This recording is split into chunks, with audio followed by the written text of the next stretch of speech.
In the name of Allah, the Beneficent and Most Merciful. Dear ninth class, Assalamu alaikum. Hope you all are fine. In this lecture number 18, we will discuss unit number 3, Dynamics, Law of Conservation of Momentum. Students, आज का topic है law of conservation of momentum. Previous lecture में हमने force और momentum के relation की बात की। आज हम देखेंगे किसी सिस्टम का जो मोमेंटम होता है वो कैसे कंजर्व रहता है। स्टूडेंट्स, कंजर्वेशन ऑफ मोमेंटम को समझने के लिए हम एक सिस्टम लेते हैं जिसको नाम देते हैं आइसोलेटेड सिस्टम का। What is an isolated system? A system is a group of bodies with in certain boundaries. ऐसा सिस्टम जिसके अंदर बहुत सारी जो है वो बॉडीज मौजूद हों और उनके दरमियान कुछ ना कुछ बाउंड्री भी होनी चाहिए। An isolated system is a group of interacting bodies on which no external force is acting। कि जो आइसोलेटेड सिस्टम होता है इसके अंदर जो ग्रुप ऑफ बॉडीज हैं उनके दरमियान इंटरेक्शन होता है स्टूडेंट्स, और उसके ऊपर कोई एक्सटर्नल फोर्स एक्ट नहीं कर रही होती। अब हम यहाँ पे देख सकते हैं कि हमारे पास जो है वो दो बॉल्स हैं स्टूडेंट्स। अब ये बाल जो आपको लेफ्ट साइड पे दिखाई दे रहा है और दूसरा आप देख सकते हैं राइट साइड पे। अब ये दोनों बाल स्टूडेंट्स दोनों आपको अलग अलग दिखाई दे रहे हैं, तो इट मीन्स कि ये हमारे पास जो है वो एक आइसोलेटेड सिस्टम है कि जिसके अंदर जो है वो आप दोनों बाल्स को जो है वो अलग अलग देख रहे हैं स्टूडेंट्स। अब हम जो है वो इसकी स्टेटमेंट समझते हैं। Statement of law of conservation of momentum. The momentum of an isolated system of two or more than two interacting bodies remains constant। जो isolated system होता है स्टूडेंट्स जिसके अंदर दो या दो से ज्यादा इंटरेक्टिंग बॉडीज मौजूद हों, इनका मोमेंटम कांस्टेंट रहता है, इनका मोमेंटम सेम रहता है। स्टूडेंट्स, जैसा कि आप देख सकते हैं कि आपके पास यहाँ पे दो बाल्स हैं। दोनों बाल्स जब एक दूसरे के करीब आते हैं स्टूडेंट्स, करीब आने के बाद ये क्या करते हैं, ये दोनों एक दूसरे से टकरा जाते हैं। टकराने के बाद ये दोनों फिर क्या करते हैं, ये दोनों एक दूसरे से अलग अलग होना शुरू हो जाते हैं, दोनों एक दूसरे से दूर जाना शुरू हो जाते हैं। स्टूडेंट्स, जब ये दोनों बाल्स आपस में एक दूसरे के करीब आते हैं तो तब भी इनका मोमेंटम होगा। जैसे ही ये दोनों बाल्स दोनों स्फीयर आपस में टकरा जाते हैं, टकराने के बाद दोनों अलग अलग जो है वो आपको जाते दिखाई भी देंगे स्टूडेंट्स, तब भी इनका मोमेंटम होगा। तो मोमेंटम ऑफ बॉडीज जो ये जो हमारे पास आइसोलेटेड सिस्टम है इसका जो मोमेंटम होगा वो कांस्टेंट रहेगा। मोमेंटम जो होगा इसका कंजर्व रहेगा। स्टूडेंट्स, जो कंजर्व है इसका मतलब होता है महफूज है, हमने एक चीज को सेव कर लिया है। तो यहाँ पे आप देख सकते हैं कि पहले बिफोर बिफोर मीन के यहाँ पे बिफोर कोल्यूजन है, इसका इनिशियल मोमेंटम होगा। जैसे टकराए, टकराने के बाद अलग हो गए तो आफ्टर कोल्यूजन इसका जो है वो मोमेंटम बनेगा स्टूडेंट्स, इसका इनिशियल और फाइनल मोमेंटम। हम यहाँ पे ये कह सकते हैं कि इसका बिफोर कोल्यूजन और आफ्टर कोल्यूजन जो इसका मोमेंटम होगा वो इक्वल रहेगा। इट मींस कि यहाँ पे मोमेंटम ऑफ स्फीयर या मोमेंटम ऑफ बॉडीज यहाँ पे क्या होगा, इसका सेम रहेगा स्टूडेंट्स। तो इसके अंदर आपने देखा कि किसी बॉडी का जो मोमेंटम होगा वो कैसे कंजर्व रहता है। स्टूडेंट्स, अब हम इसको मैथमेटिकली भी प्रूव करते हैं। मैथमेटिकली प्रूव करने से पहले हम एक एग्जांपल को समझ लेते हैं। अब इसके अंदर जो है वो हमने एक बैलून को लिया स्टूडेंट्स। अब इस बैलून के अंदर जो है वो एयर को हम फिल कर देते हैं। जो एयर है, एयर के जो पार्टिकल्स होंगे, जो मॉलिक्यूल्स हैं स्टूडेंट्स, वो तो मूव कर रहे होंगे रैंडमली। उनकी जो मोशन होगी वो कौन सी होगी, हम कह सकते हैं कि वो ब्रोनियन मोशन है स्टूडेंट्स। अब इसमें ये जो हमारे पास जो है वो जो गैस मॉलिक्यूल्स हैं स्टूडेंट्स, जब वो रैंडमली मूव करेंगे तो जारी बात है तो उनका मोमेंटम भी होगा।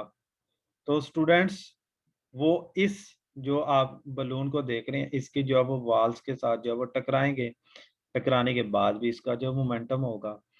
स्टूडेंट्स, अब हमने ये देखना है कि इस बलून के अंदर उसका मोमेंटम जो है वो कैसे कंजर्व रहता है। आप देखते हैं कि जब हम इसके अंदर एयर को फिल कर देते हैं स्टूडेंट्स, फिल करने के बाद हम इसको जो है वो अभी एयर नहीं निकालते स्टूडेंट्स, तब इसका मोमेंटम पहले हम कहेंगे कि इसका मोमेंटम जो होगा वो जीरो होगा, इनिशियल मोमेंटम इसका जीरो। जैसे ही हम जो है वो एयर को निकालेंगे, निकालने के बाद एयर जो है वो नीचे की तरफ आपको दिखाई दे रही है स्टूडेंट्स, और बैलून जो है वो ऊपर की तरफ जो है वो मूव करता दिखाई दे रहा है। तो अब एयर, यहाँ पे जो एयर इससे निकली इसका मोमेंटम और जो बैलून का मोमेंटम होगा स्टूडेंट्स यहाँ पे सेम रहेगा। अब हम यहाँ पे एक और एग्जांपल ले लेते हैं। हमारे पास जो है वो स्नोकर बाल्स हैं स्टूडेंट्स। अब यहाँ पे हमने जो है वो दो बाल्स को लिया, एक आप देख रहे हैं कि लेफ्ट साइड पे, दूसरा राइट साइड पे। लेफ्ट वाला आप कह सकते हैं कि वाइट है, जो राइट साइड पे है वो रेड कलर का है। स्टूडेंट्स अब ये दोनों एक दूसरे से जो है वो क्या कहेंगे, हम अलग अलग हैं, दोनों आइसोलेट हैं, दोनों सेपरेट हैं स्टूडेंट्स। अब हमने जैसे ही इसके ऊपर जो है वो फोर्स लगाई, ठीक है, हम फोर्स लगाते हैं इनिशियली, पहले आपको पता होता है कि ये रेस्ट में होता है। फोर्स लगाने के बाद ये बाल मूव करता है, तो ये बाल यहाँ पे हम कह सकते हैं कि हमने फोर्स लगाई सिर्फ लेफ्ट वाले बाल के ऊपर। जब ये बाल इसके साथ जब वो टकरा जाता है तो रेड वाला बाल मूव करना शुरू कर देता है स्टूडेंट्स। अब पहले जो है वो वाइट बाल आप कह सकते हैं कि ये मूव कर रहा था, जो रेड वाला बाल था वो रेस्ट में था। जैसे ही व्हाइट बाल रेड से टकराया, टकराने के बाद रेड मूव करना शुरू हो गया, जो व्हाइट बाल था वो स्टॉप हो जाता है स्टूडेंट। अब इसका मतलब ये है कि ये जो हमारे पास जो बाल है वाइट, इसने अपना मोमेंटम जो है वो रेड को दे दिया। तो आप यहाँ पे कह सकते हैं कि यहाँ पे मोमेंटम जो है इसका कंजर्व हो चुका है। स्टूडेंट्स एक्सप्लेनेशन की तरफ आते हैं। एक्सप्लेनेशन में हमने क्या किया, हमने दो स्फीयर को लिया। अब इसमें जो स्फीयर वन है इसका मैस हम कह सकते हैं कि मैस वन है, ठीक है, m1 है। जो स्फीयर टू है इसका मैस m2 है। जो हमारे पास मैस वन है इसकी वेलोसिटी u1 है, और जो मैस टू है इसकी वेलोसिटी u2 है। स्टूडेंट्स हम देखेंगे आगे कि इसकी जो वेलोसिटी u1 और u2 हमने क्यों रखी। हम यहाँ पे कह सकते हैं कि हमने तो इसको v के साथ जो है वो रिप्रेजेंट किया था, अब यहाँ पे u के साथ हम क्यों कर रहे हैं। हम आगे चलते हैं, चलने के बाद फिर आपको पता चल जाएगा कि हमने u1 और u2 क्यों लिखा है। स्टूडेंट्स हम यहाँ पे एक और बात कहते हैं कि जो मैस वन है इसकी वेलोसिटी u1 है, वो ग्रेटर होगी मैस टू की वेलोसिटी u2 से। Velocity of mass one, it means कि हम कह सकते हैं कि u1 greater than u2। Students जब इसकी वेलोसिटी जो है वो ग्रेटर होगी तो जारी बात है एक टाइम आएगा कि ये बाल जो है वो इसके साथ टकरा भी जाएगा। तो हम जो है वो स्टूडेंट्स यहाँ पे देखते हैं कि जब ये दोनों बाल्स इनिशियल ही हम कहेंगे यहाँ पे स्टूडेंट्स, जब ये दोनों बाल जो है वो मूव कर रहे होंगे, मैस वन है u1 है, मैस टू है u2 है। अब मैस और वेलोसिटी का जो प्रोडक्ट बनेगा वो मोमेंटम होगा। तो हम यहाँ पे लिखेंगे स्टूडेंट्स, जो हमारे पास जो है वो मैस वन है इसका मोमेंटम बनेगा m1u1, जो मैस टू है इसका मोमेंटम बनेगा m2u2। तो टोटल इनिशियल मोमेंटम जो बनता है हमारे पास m1u1 प्लस m2u2। हमने क्या किया, ये जो हमारे पास दोनों स्फीयर्स हैं इनका momentum before collision, initial momentum जिसको हम कह रहे हैं स्टूडेंट्स, दोनों का हम सम ले लेते हैं, तो वो क्या बनेगा m1u1 प्लस m2u2। अब हम क्या करते हैं, हम कहते हैं कि एक टाइम आता है कि ये दोनों स्फीयर्स आपस में टकरा जाते हैं। स्टूडेंट्स अब दोनों स्फीयर जो है वो आपस में टकरा गए। टकराने के बाद according to Newton third law of motion के ये दोनों स्टूडेंट्स यहाँ पे एक्शन रिएक्शन के थ्रू, यहाँ पे ये बाल इसके ऊपर फोर्स लगाएगा, ये इसके ऊपर फोर्स लगाएगा, तो फोर्स लगाने के बाद स्टूडेंट्स ये दोनों जो है वो एक दूसरे से फिर अलग अलग हो जाते हैं। जैसे ही ये दोनों एक दूसरे से अलग होंगे स्टूडेंट्स, फिर इसकी वेलोसिटी के अंदर हम कहेंगे कि चेंज आया। अब ये वेलोसिटी इसकी v1 और ये इसकी वेलोसिटी v2। हमने क्या किया है, हमने नेम चेंज किया स्टूडेंट्स, पहले u1 था अब v1 है। इट मींस कि हमारे पास जो बिफोर कोलिजन वेलोसिटी है और आफ्टर कोलिजन वेलोसिटी, दोनों वेलोसिटीज के अंदर जो है वो डिफरेंस होना चाहिए। दोनों वेलोसिटीज के अंदर हमने जो है वो डिफरेंस यहाँ पे स्टूडेंट्स डिनोट कर दिया, यहाँ पे v1 और v2। तो टकराने के बाद इसका मोमेंटम b बनेगा, जिसको हम कहेंगे आफ्टर कोलिजन मोमेंटम। स्टूडेंट्स हम इसको कहते हैं फाइनल मोमेंटम आफ्टर कोलिजन। जो हमारे पास जो है वो फाइनल मोमेंटम बनेगा मैस 1 का, जो स्फीयर 1 है इसका m1 v1 होगा, जो स्फीयर 2 होगा इसका मोमेंटम बनेगा m2 v2। अब टोटल मोमेंटम जो बनेगा स्टूडेंट्स इसका आफ्टर कोलिजन, जिसको हम फाइनल मोमेंटम कह रहे हैं, वो m1 v1 plus m2 v2। This is called equation number 2। Students इससे पहले इक्वेशन नंबर 1 जिसमें हमने इनिशियल मोमेंटम बिफोर कोलिजन की बात की, अब ये हमारे पास जो है इक्वेशन 2 है जिसमें हमने फाइनल मोमेंटम आफ्टर कोलिजन की बात की। अब ये हमारे पास जो है वो दो कोलिजन आ गए स्टूडेंट्स, एक बिफोर और यहाँ पे हम कह सकते हैं कि एक आफ्टर कोलिजन मोमेंटम। स्टूडेंट्स दोनों कोलिजन के मोमेंटम आपके जो है वो सामने हैं।